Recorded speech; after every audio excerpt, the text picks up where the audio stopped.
Silvia. Silvia brushes her hair.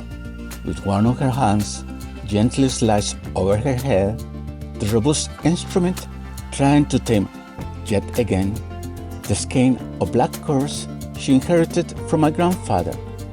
With her other hand, strokes the naughty little ones that, having played tag with a brush, keep trying to slip away unnoticed.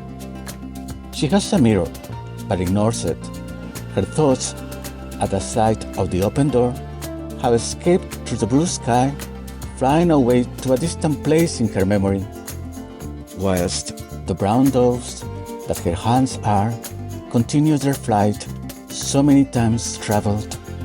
She knows herself very well that compliments and insults have never moved from its place a single strand of her hair, nor will they now that her youth has passed and her vanity has been snatched away by a usurper who, gaining control of her body, has already weakened her limbs, changed her facial expression, disturbed her speech, and recently has caused an annoying trolley that simply does not stop.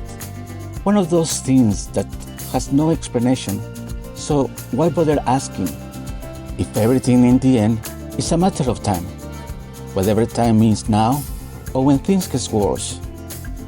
When she was little, she resented nicknames, Sunbeam, Halo Hairs. I never understood the relation between Silvia and Chiqui. Now I can see it. I used to call her Tia Tutis, but back then the child was me, when her hair was long, tied at the back with a braided tail or a long spiral curl, always hanging down her back, except when the weather was hot, or at work, where it was tied up in a bun. But those days are long gone.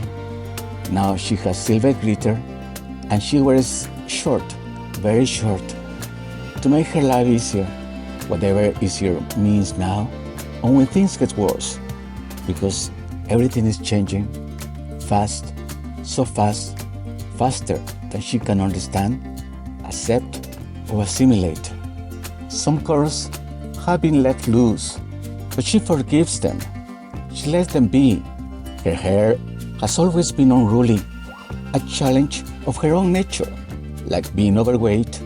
Some discs are of place, and now Parkinson's disease that changes the rule of the game, but she doesn't understand what the game is about. Silvia brushes her hair. Suddenly she realizes that I've been watching her. She smiles at me, at first with the peace that comes from caressing her hair, then with embarrassment for her new appearance. Without being able to help it, she begins to cry and covers her face with her trembling hands. I move closer to her, hold her head very close to my heart, and gently stroke her hair, as she did so often with me. But I, not being so strong, cry with her.